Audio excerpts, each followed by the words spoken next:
such a variance within one state?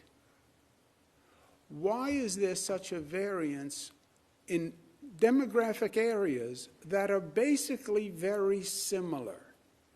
Why is central New York, Mid-Hudson, why is Mid-Hudson 4 times higher than central New York, right? These areas, same state, same basic demographics. It is about behavior. It is about behavior. It's about what we do. You take Western New York, 1.9. Western New York, for weeks, was a trouble area. And now it's 1.9 because the community changed. The community adapted. The community heard. And this is a function of personal behavior. And that's why you're seeing these variances across the state. You look at New York City, the Bronx is down where it was, but 5%. It's double Manhattan. Staten Island, which was an aberration, is now more in line. But Staten Island, Bronx, Queens are all about the same. It is about behavior. Vaccines, we have big news. Just under 5 million vaccines done overall. Really good news. We had a White House call yesterday. Johnson & Johnson vaccine has arrived in New York. This is, from a practical point of view, not a medical point of view, much easier than the Pfizer-Moderna vaccines. It's one shot. You don't have to come back for a second shot. You don't have to schedule a second shot. It doesn't take a second appointment. And there's no cold storage for the Johnson & Johnson. So it's a very big deal. We are expecting an initial tranche of about 164,000 doses. And I'll explain in a moment what I mean by a first tranche. This first tranche, which is large, will be administered by radically ramping up the vaccination system. We had the Pfizer-Moderna. We were scaled to the Pfizer-Moderna. On top of that, the federal government then adds about 160,000 doses, which is a lot of doses for the state. So we needed extra ramp up of actual vaccination operations because of this Johnson & Johnson influx. It's good news, but we have to then get it in arms as soon as possible. We've taken a number of measures, but among them, our mass vaccination sites, Yankee Stadium, Javits, State Fair, they're going to go to 24/7. I want to thank the staff very much that is willing to do that, because that is a big deal. And these are staff that are stretched to begin with. But they'll go to 24/7. You can make an appointment. That will only last for the duration of that initial first large tranche of Johnson & Johnson.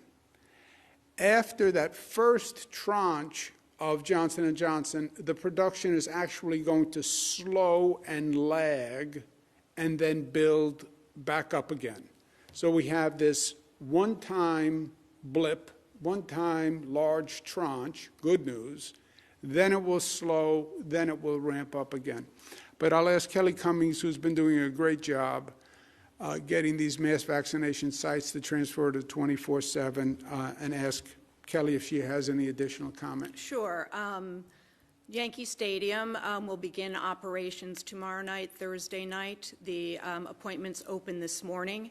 It will be operating with the Johnson & Johnson vaccine during the overnight hours, as the governor said, as the supply lasts. The Javits Center in New York City and the New York State Fairgrounds in Syracuse, they will begin operations on Friday night, and appointments will open tomorrow, Thursday at 8 a.m. for those two sites. How many nights will these sites open 24 hours 7? We're not clear yet. It's going to depend on how many people come in for the vaccine. I know there's a pent-up demand. I believe people will show up in the middle of the night to get the vaccine. But we're talking several days to a week in that range. And then once we run out of the initial tranche of Johnson & Johnson, then it will basically scale back down. We're also using other mechanisms to get out the additional doses, pharmacies, FQHCs, local health departments, and hospitals.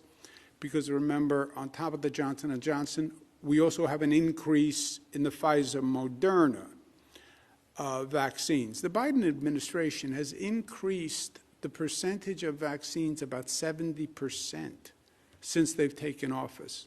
It's really amazing what he has done.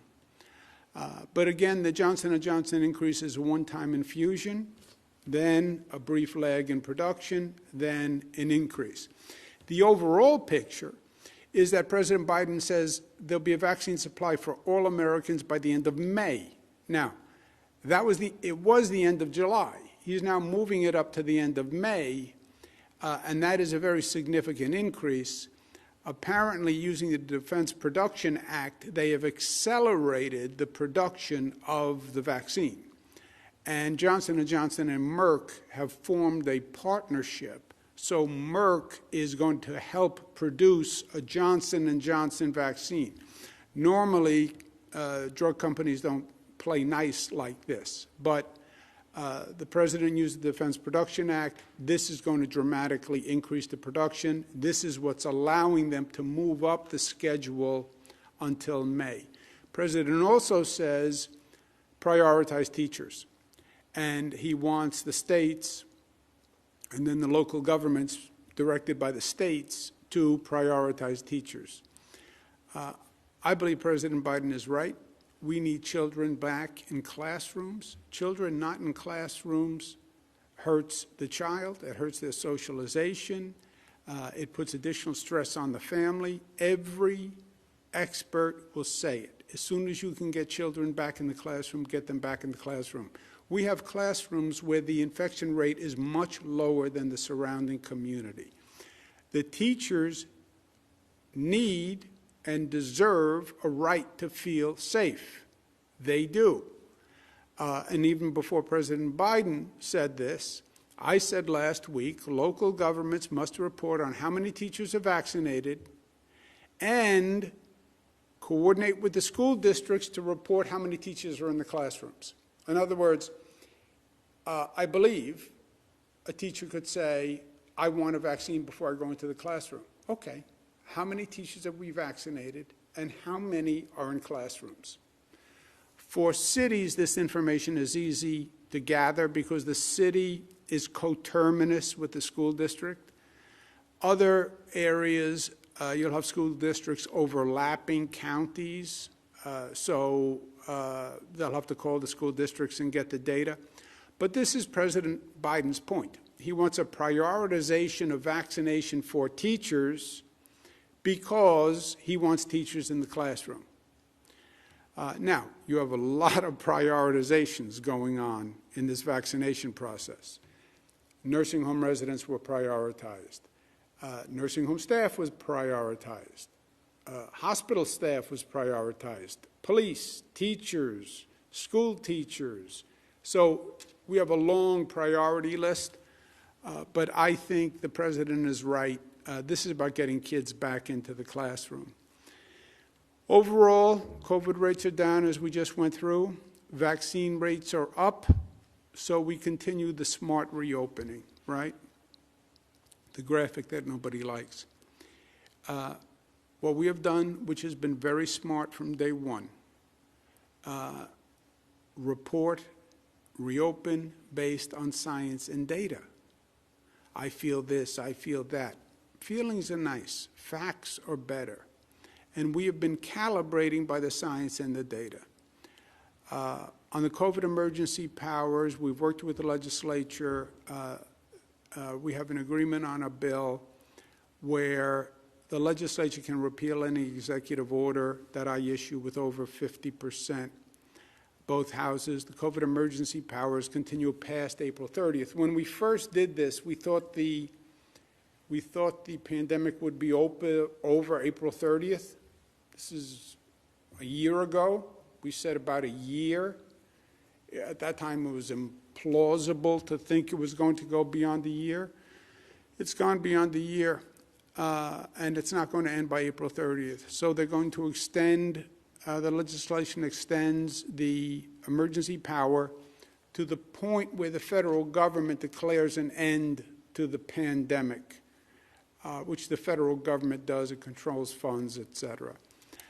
We have more time in this situation, by and large. We'll give the legislature notice of any changes that we're making 5 days prior to effect. If it is an emergency change, as determined by the Department of Health, then it will be a shorter period of time. I don't remember exactly what it was. Do you remember what it was, Beth? It depends on the emergency. We'll give notice as soon as possible. Okay. And during the 5 days, there'll be legislative consultation on the change orders that we make during the 5 days. And again, whatever order I put in place, the legislature can repeal it in 24 hours or whenever they choose, and that's always been the way. Travel guidance: domestic travelers are no longer required to quarantine or test out within the 90 days of full vaccination. International travelers, you have to continue to follow the CDC quarantine guidelines. Gathering limits, we're going to change, and let me go to Rob, who's done a lot of work on this. So beginning March 22nd, for residential gatherings, the indoor limit remains the same. The outdoor limit goes from 10 to 25 outdoor, which is consistent with some of the states around us. The social gathering limit for public spaces on indoor events goes from 50 to 100, and then for outdoor events, it will go from 50 to 200. So all of those will still also require social distancing as well as mask requirements. And then beginning on April 2nd, we've started with opening large event spaces, which was 10,000 or more for arenas, starting with the Buffalo Bills. Subsequent to that, last night, the Rangers had a couple of thousand people at their game. Nets last Saturday also held a basketball game using those guidelines that we got from the Buffalo Bills. So following from that, for event spaces that are less than 10,000, those can begin reopening at 33% capacity with up to 100 people indoors and, again, 200 people outdoors. Again, there still will be guidance for social distancing and masks. If we want to go above those limits, you can go up to 150 people indoor with testing requirements for going from 100 to 150. And then for outdoor events, up to 500 people outdoors with testing. And again, social distancing and face covering will be required by all of the attendees. Rob, can you please mention the Empire Pass program? So on the Empire Pass program, so we have an app that we have been working with IBM. On that app, when you get tested, if with your consent, the results of that test will be reported automatically to the app, and then you can then show proof of a negative test upon entrance to any of these events that require testing. That app has been tested right now, both at Barclays and at Madison Square Garden, and those tests have been successful. So once we get the approvals, the app will be available for download on both platforms, on Google and Apple platforms, people to download to their smartphones. And that will allow someone to show the result of their test, whether it be a PCR test, which will be valid for up to 72 hours, or a rapid test, which will be valid for 6 hours. In addition, though, if you don't want to use an app, you will be able to download a paper result of your test that you can then print out and use that to demonstrate your negative test. So again, this was all tested, started with the Bills games. It has been tested at 2 events recently. The most recent one as early as last night. And that will be available, and we'll start rolling that out, again, beginning within a week. And you can use that to go to some of these events when we want to get to the larger numbers, like I said, to go to 150 for indoor events or up to 500 people for outdoor events. Great. Thank you very much, Robert. Foundation to reopening. We talk a lot about reopening and the valves and getting the economy back. Foundation to reopening is public safety. People don't think of it that way. But a community is not going to thrive if people don't feel safe. After the George Floyd murder, we have had localities working on reforming their public safety plans. Mr. Floyd's death was really just a point where there was an explosion of frustration. And we said to every local government, we're not telling you what to do, but if you have a public safety department, you have to put everyone at the table, have a collaborative, come up with a reformed public safety plan. Cities are doing fantastic work and creative work, but not all of them are doing it. If they don't do it and we get to the budget, then there are going to be significant sanctions on the city. Please, you have 29 days. I know it's a hard topic. I know people would rather stay away from it, but public safety is one of the top priorities for any mayor, for any county executive, any supervisor. Public safety is a top priority. Yes, it's hard. Yes, it's sticky. Yes, it's controversial, but it's also the job. The light at the end of the tunnel is in sight, but we can't stop driving now. We've had critical moments all through this period, but this is one of the most critical moments, in my opinion. We have a number of things going on. We have a massive ramp up of the vaccine operation by May. When President Biden says, oh, by the way, I've found a way to produce millions more doses, that's great news. But now you have to ramp up a vaccination operation that goes from the end of July to May in a very large state, which is what New York is. That's a challenge. The variants are still here. Don't think that there isn't an ever-present danger. And these variants are not just here. The variants are created all the time. The virus mutates all the time.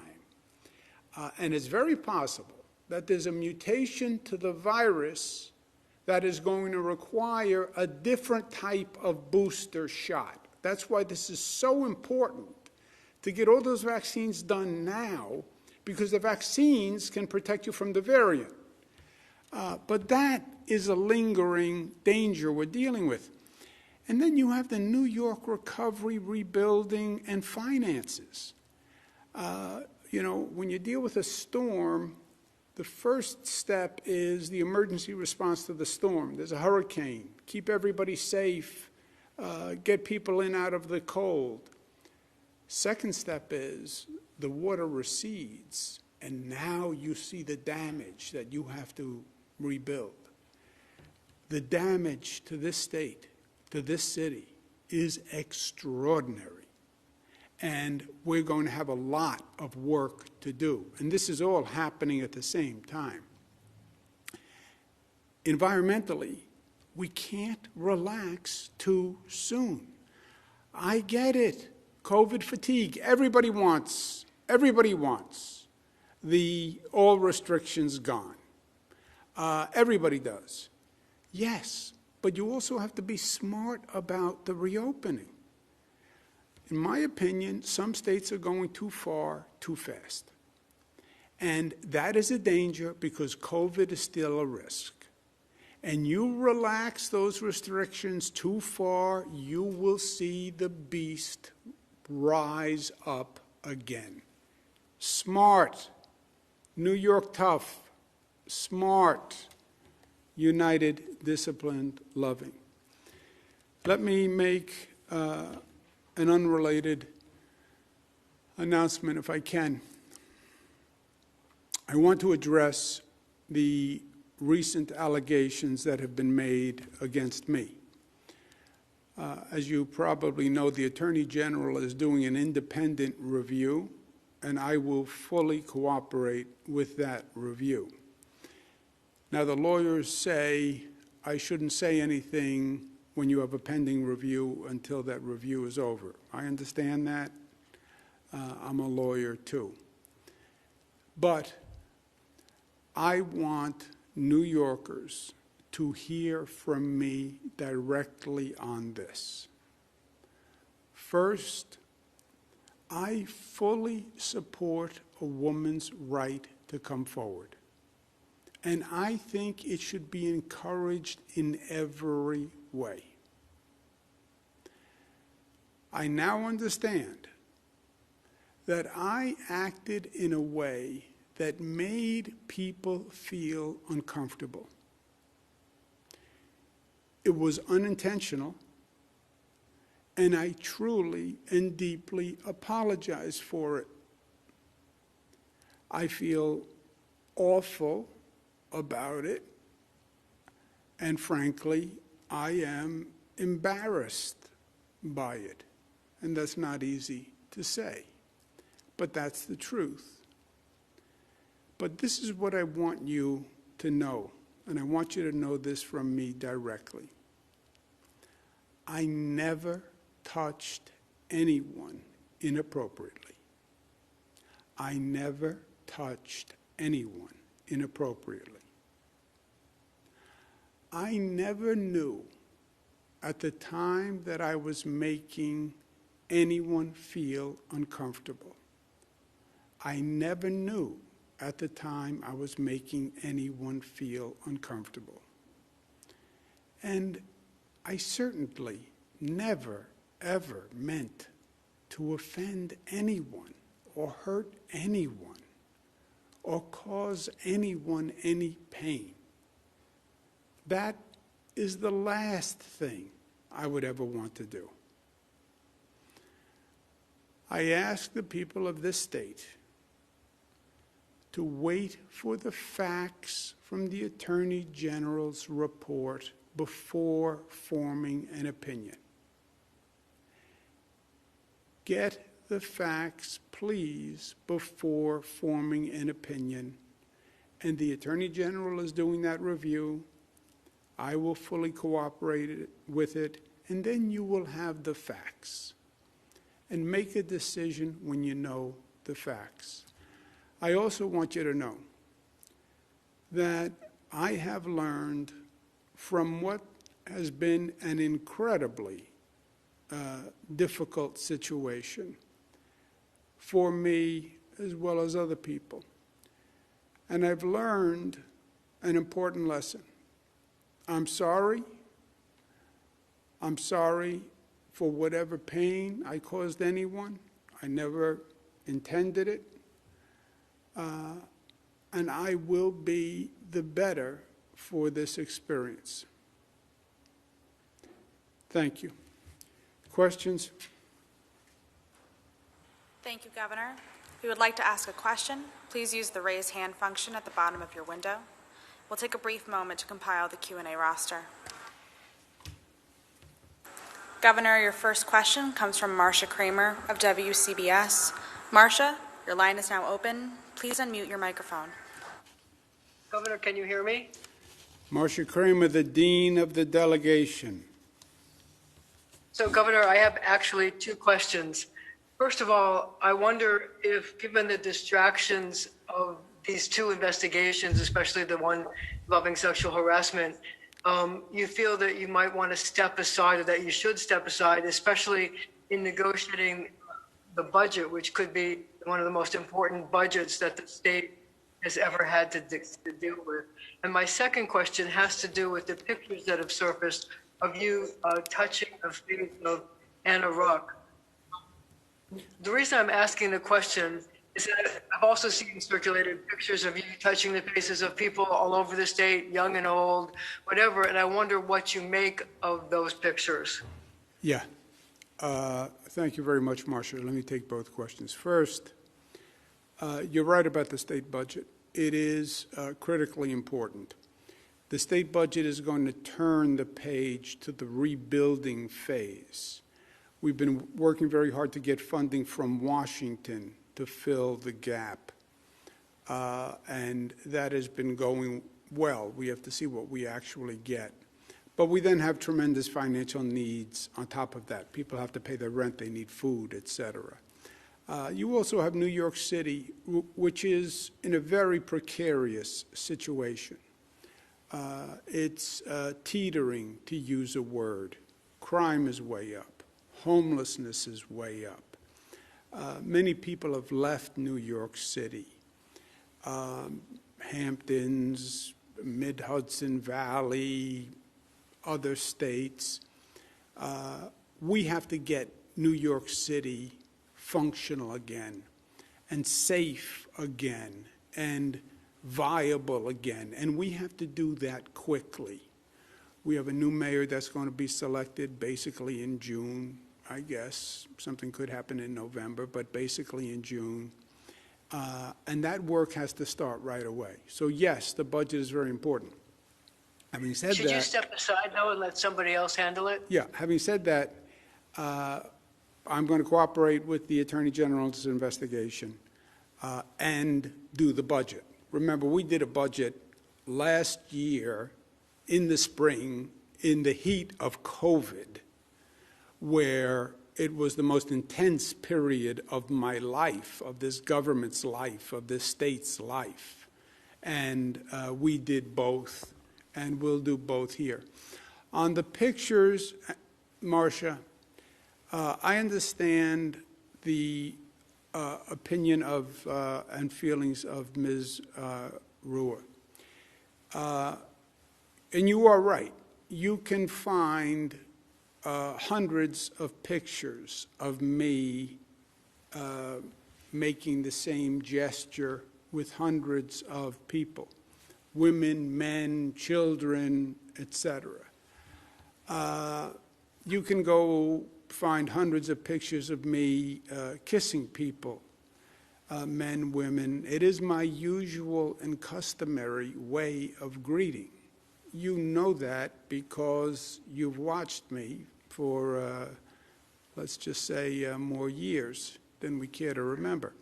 By the way, it was my father's way of greeting people. You're the governor of the state. You want people to feel comfortable. You want to reach out to them. I do it. I kiss and hug legislators. I was at an event in Queens the other day. Hugged the pastors and the assembly members who were there. So that is my way to do that. However, what I also understand is it doesn't matter.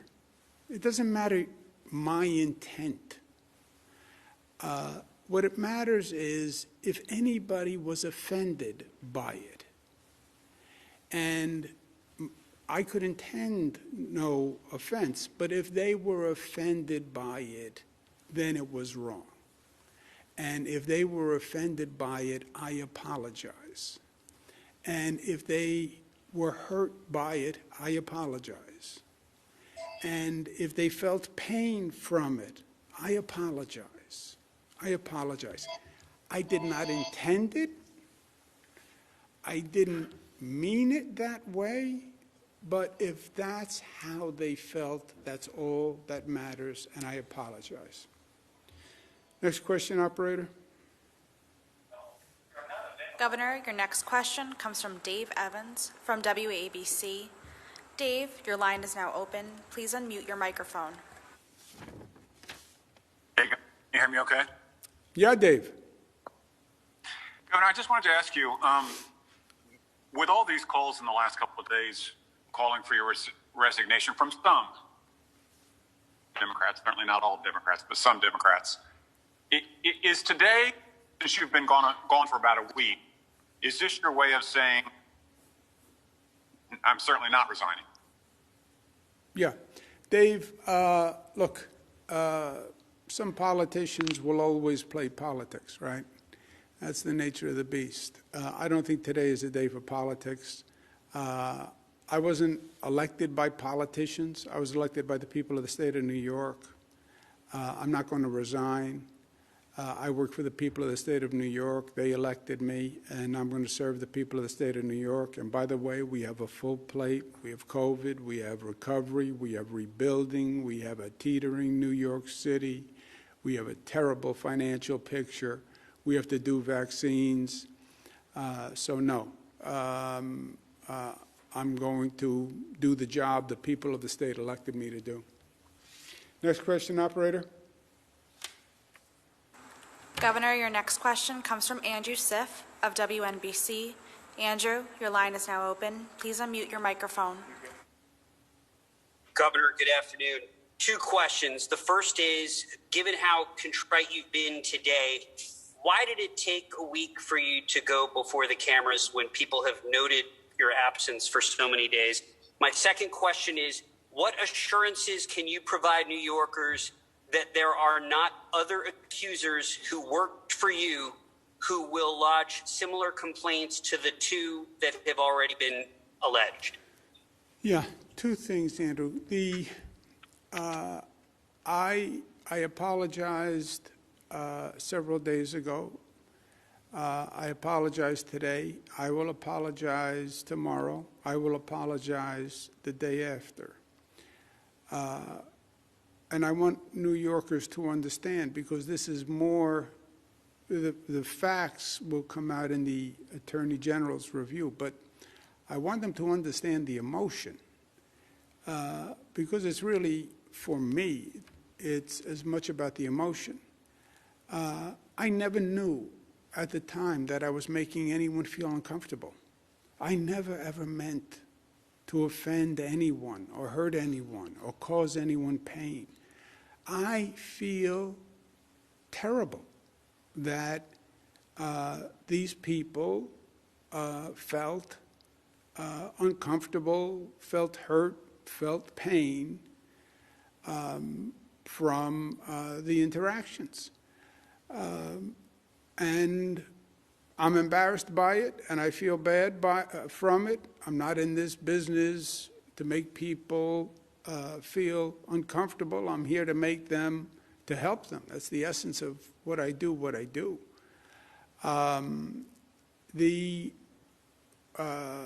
I do not believe I have ever done anything in my public career that I am ashamed of. I didn't know I was making her uncomfortable at the time. I feel badly that I did. And I'm going to learn from it. Marcia asked me about, my usual custom is to kiss and to hug and make that gesture. I understand that sensitivities have changed and behavior has changed. And I get it, and I'm going to learn from it. Next question. Governor, your next question comes from Karina Jerry of WUTR. Karina, your line is now open. Please unmute your microphone. Thank you, Governor. Hi, how are you? Good. How are you? I'm good. So I actually have two questions. My first one is, if a member of your administration had done what you are currently accused of and have admitted to, what would you tell them, and what would be a satisfactory disposition for you? Well, let's be clear on the facts. First, we haven't gotten the facts. Let the Attorney General do a review and let's get the facts. And that's what I said in my statement to New Yorkers. I'm a former Attorney General. I've been through a situation too many times where everybody has an opinion because they read this, and then all of a sudden the facts come out and it's a different situation. So wait for the facts before you form an opinion. And as I said, my behavior here, I never touched anyone inappropriately. I never knew at the time that I was making anyone feel uncomfortable. And if I ever did make people feel uncomfortable, which I now understand that I have, I apologize for it. But then let the Attorney General's office actually review the facts. Next. Yes, thank you. Thank you. Okay. Thank you. Next question, operator. Governor, your next question comes from Jeff Kulikowski of WSYR. Jeff, your line is now open. Please unmute your microphone. Hi, Governor. I was curious, and I know you said and apologized several times this afternoon. Who were you apologizing to? I was apologizing to the young woman who worked here who said that I made her feel uncomfortable and in the workplace. Were you also speaking to New Yorkers, Governor? Oh, to New Yorkers, I am saying that I'm embarrassed by what happened. I wear a pin that says pride, integrity, performance. That's what it says on the pin. You can't read it. Pride, integrity, performance. So I'm embarrassed that someone felt that way in my administration. I'm embarrassed and hurt, and I apologize that somebody who interacted with me felt that way.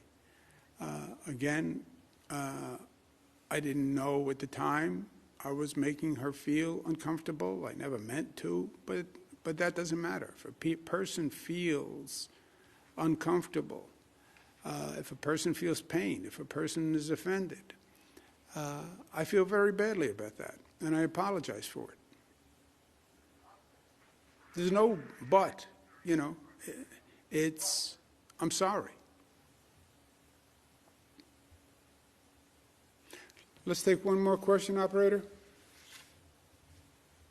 Governor, your next question comes from Jennifer Lukey of WHEC. Jennifer, your line is now open. Please unmute your microphone. Good afternoon, Governor. I actually have two questions, one for you and one for Melissa. Governor, have you yourself taken the sexual harassment training required by New York that all employers are to give to their employees? And Melissa, as the highest ranking woman in state government right now, and someone who interacts with the governor on a daily basis, how do you feel about these allegations against him? And what is your message to women who see you in your position and see these allegations against the governor? Short answer is yes, and I'll turn it over to Melissa. Just keep in mind there are hundreds and hundreds of people who work with Melissa. We have more senior women in this administration than probably any administration in history. But I'll ask Melissa to respond. Again, I would just ask that everyone refrain from judgment until the Attorney General is allowed to do her work. We've asked her to come in. Everyone's going to fully comply with that. But I am incredibly proud of the work that this administration has done to further women's rights, to expand protections for women in the workplace, out of the workplace, maternal health, reproductive health. The list goes on and on and on. And I'm also proud that in my time as secretary, we've seen more women rise to highest levels in terms of commissioners and senior staff levels. And we've promoted each other and we've supported one another. And I don't think that this diminishes any of that. And I look forward to continuing the work that we're doing in order to continue to further the women's agenda and strengthen women's rights for all New Yorkers. Okay. Thank you all very much. Have a good day. COVID numbers are good. Still be smart. Thank you.